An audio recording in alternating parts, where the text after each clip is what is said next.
Hi అండి, అందరికీ నమస్కారం అండి. వేళ కూర గుమ్మడికాయతో కర్రీ ఎలా చేసుకోవాలో చూద్దాము.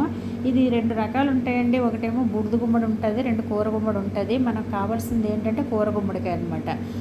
ఇది డప్పలంలా చేసుకుంటారండి, ఇగురు కింద కూడా చేసుకుంటారు. ఇది ఆంధ్రాలో ఎంతో ఫేమస్ అనమాట. ప్రతి ఫంక్షన్లు కూడా వేస్తారండి ఇది.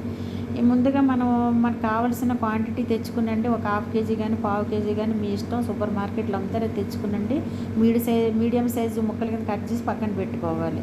ఈలోగా బాండీ పెట్టుకునండి. దాంట్లో ఒక 3 స్పూన్లు ఆయిల్ వేసుకుని, ఒక స్పూను ఆవాలు, ఒక స్పూను జీలకర్ర, ఎండుమిర్చి, కరివేపాకు, వెల్లుల్లి ఇవన్నీ వేసుకునండి. బాగా మగ్గిందాకుండి మనం ఒక గుప్పుడు ఉల్లి ముక్కలు వేయాలన్నమాట.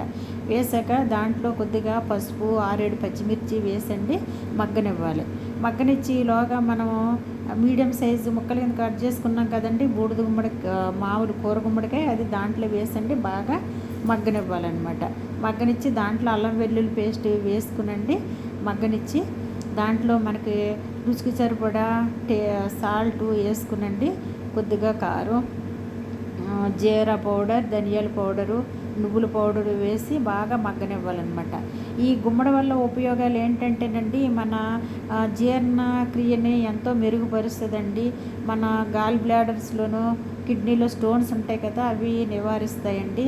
మన మోషన్ కూడా ఫ్రీగా వెళ్తుంది అనమాట. దీంట్లో ఎన్నో ఉపయోగాలు ఉన్నాయండి ఈ గుమ్మడి వల్ల. చూసారండి, అలాగా దగ్గరికి వచ్చేస్తుందండి. ఒక 20 మినిట్స్లో కర్రీ అయిపోద్ది. అది బాగా మగ్గిందాకుండి మనకి ఒక ½ గ్లాసు వాటర్ వేసుకోవాలన్నమాట. ½ గ్లాస్ అంటే 200 ml వాటర్ వేసుకుంటే సరిపోతుందండి. చూసారా, అదిగో బాగా దగ్గరికి రావాలండి ఈ కర్రీ. దీంట్లో మెయిన్ ఇంగ్రీడియంట్ ఏంటంటే బెల్లం ముక్క అనమాట. బెల్లం ముక్క, కొద్దిగా ఒక పావు స్పూను మెంతిపొడి.